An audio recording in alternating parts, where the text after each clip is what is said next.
বল। রাত্রিবেলা না তাড়াতাড়ি শুয়ে পড়ি, কিন্তু ঘুম আসে না। তার সঙ্গে সঙ্গে জিম টিম করলে তাড়াতাড়ি ঘুম আসে, ঘুমিয়ে আসে না, সকালে আবার উঠতে হয়। কী করা যায় বলো তো? বাহ বাহ, সুন্দর কথা বলেছিস। আগে বোঝ ভালো করে। প্রথম কথা হলো, তোর রাতবেলা ঘুম আসছে না, ঘুমের কিছু টিপস চাইছিস, তাই তো? আমি যেগুলো বলবো সেগুলো ভালো করে শুনবি, কারণ এখনকার মানুষের ডেলি অভ্যাস হয়ে গেছে যে মোবাইল ইউজ করা, বিশেষ করে শুয়ে শুয়ে। ঠিক আছে, তো একটা একটা করে আনসার দিচ্ছি। প্রথম মোবাইলের কথা। মোবাইল যদি ইউজ করিস তো সারাদিন ইউজ কর, কিন্তু রাত্রেবেলা ঘুমানোর আগে 45 মিনিট থেকে আধা ঘন্টা আগে মোবাইল রেখে দিতে হবে, প্রথম কথা।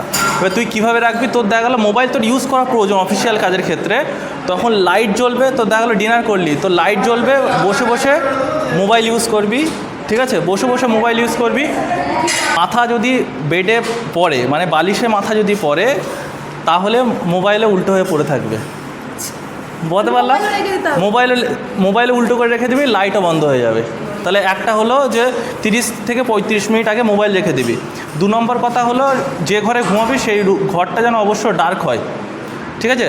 3 নম্বর কথা হলো যে আমরা অনেক সময় রাত্রেবেলা হেভি খাবার খেয়ে থাকি, বিশেষ করে বিরিয়ানি, চিকেন, মাটন। অ্যাকচুয়ালি যখন হেভি খাবার খাবি তখন সমস্ত ব্লাড ফ্লো তোর ডাইজেশনের জন্য তোর ইন্টেস্টাইন বা স্টমাকের দিকে চলে যাবে।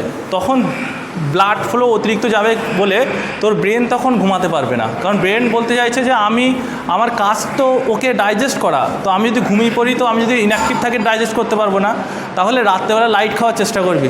ঠিক আছে, কটা কারণ বললাম? 3টে। 4 নম্বর কারণ হলো, ঘুমানোর আগে ঘাড়ে আর মাথায় ভালো করে জল দিবি, মুখে ভালো করে জল দিয়ে ফেস ওয়াশ করতে পারিস, সেগুলো করতে পারিস, নাইট ক্রিম ইউজ করতে পারিস। 4 নম্বর কথা বললাম। আর 5 নম্বর কথা সবথেকে বেশি ইম্পর্টেন্ট, রাত্রেবেলা ঘুমানোর আগে অন্তত গ্র্যাটিটিউশন করবি। গ্র্যাটিটিউশন মানে ভগবানকে থ্যাংক ইউ, বা আল্লাহ বা যীশু খ্রিস্টকে থ্যাংক ইউ বলবি, তোকে এই পৃথিবীতে সুন্দরভাবে হাত পা চোখ মুখ সব কিছু দিয়েছে।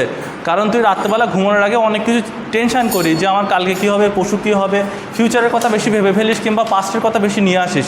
তার কারণে তুই হয়তো শুয়ে আছিস, কিন্তু চোখ বন্ধ করে আছিস, কিন্তু ঘুম আসে না ওইসব টেনশানের জন্য। তো ডিপ্রেশনটাকে বার করানোর জন্য নিজের সঙ্গে কথা বলে ডায়েরি লিখতে হবে। ডায়েরি লিখলে এইগুলো তোর মাথা থেকে, আর যদি কোনো প্ল্যান থাকে কালকে, সেটা আগে লিখে রাখলে তাহলে মাথা হালকা হয়ে যাবে। তাহলে 5টা কারণ বলে দিলাম। আর একটা সবথেকে কারণ হলো যে আজকে 12টায় ঘুমাচ্ছিস, কালকে 1টায় ঘুমাচ্ছিস, তারপরের দিন 10টায় ঘুমাচ্ছিস, সেরকম করবি না। পার ডে 12টার মধ্যে ঘুমানোর চেষ্টা করবি। এটাই হলো ওভারঅল কাজ। এইগুলো যদি সমস্ত কিছু করিস, তাহলে এক্সারসাইজের বেনিফিট পাবি, যেটা হলো তোর ঘুমের মাধ্যমে বডিতে সমস্ত হরমোন নির্গত হবে, আর তার জন্য তোর রিকভারি হবে, আর সুন্দর বডি ফিটনেস থাকবে। বলতে পারলাম? আর কিছু বলতে চাস যারা ভিডিও দেখলো? হ্যাঁ, যারা যেগুলো বললো সেগুলো একটু ফলো করো, তাহলে সবার তাড়াতাড়ি রিকভারি হবে, মাসেল গেইনটা ভালো হবে। অ্যাবসলিউটলি। তাহলে তোমরা যদি এরকম ভিডিও দেখতে চাও, অবশ্যই ফলো করো our gym page and follow Marg academy, where Marg made mind and Marg made muscle.